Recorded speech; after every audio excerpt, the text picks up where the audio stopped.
Hi yogis, Katy here at my studio Body and Shine Wellness in Elgin, Texas. This month we are focusing on twists. So we are going to do a seated twist 3 different ways. We'll have 3 different layers ranging from less to more twisty. And you don't need any props. So just grab a seat and we'll get started.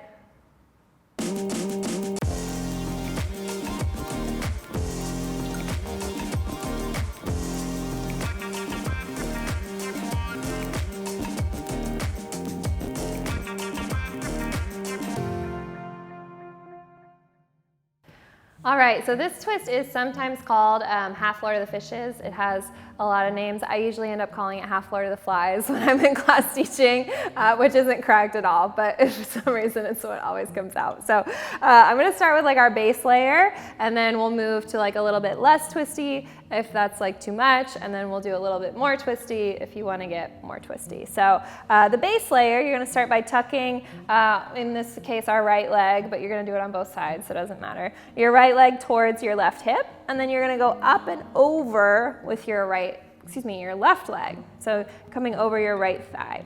Your left knee points up to the sky.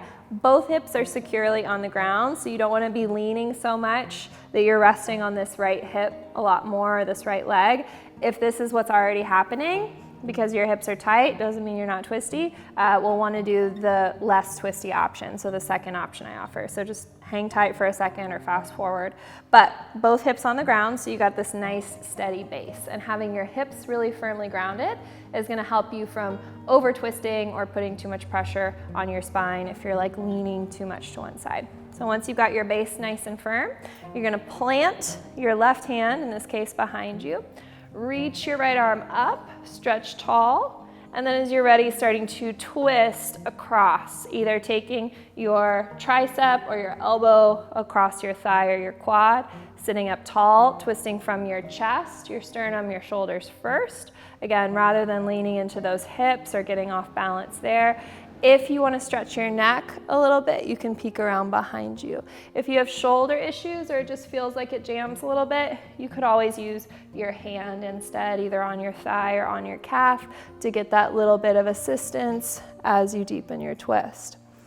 So if this is a little bit too twisty, or again, maybe our hips are a little tight, we can move this top leg, again in this case, if you haven't switched sides already, it's going to be your left leg, in front of your right shin instead. So this should be able to get us both hips on the mat pretty comfortably. You can always sit on a block too, if it's a little bit too much. So when you're ready, again, left hand behind, right arm up, twisting across. Since it's a little bit higher because the leg is over to the side, it's like not as easy to hook my elbow around, I would probably just grab onto the shin or the calf. If you want to do the elbow thing, do your thing. But I would just grab here, sitting up again from the crown of the head, lengthening and twisting. And you'll probably feel a little outer hip stretch too, which is not a bad thing.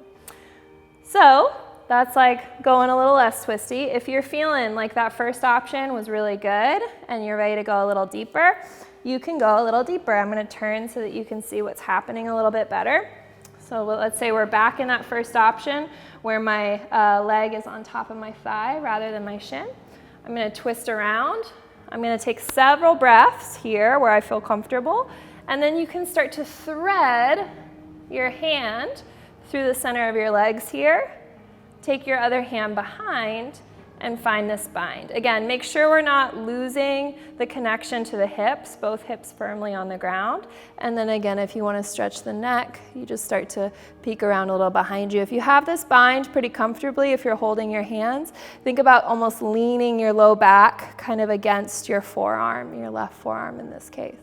And then when you're ready to come out, you just unlace the arms, untwist. Always be sure to do both sides. You want to make sure that you're even. So anyway, there's lots of layers of twisting that we can do in just about any twist. So this again was half Lord of the Fishes, not half Lord of the Flies. There's a lot of other names for it too. So I hope you enjoy that one. Let me know if you have any feedback or any other twists you'd like to see in the future. But otherwise, check out the other twists we've got to offer, different layers on those as well. And I hope you enjoy.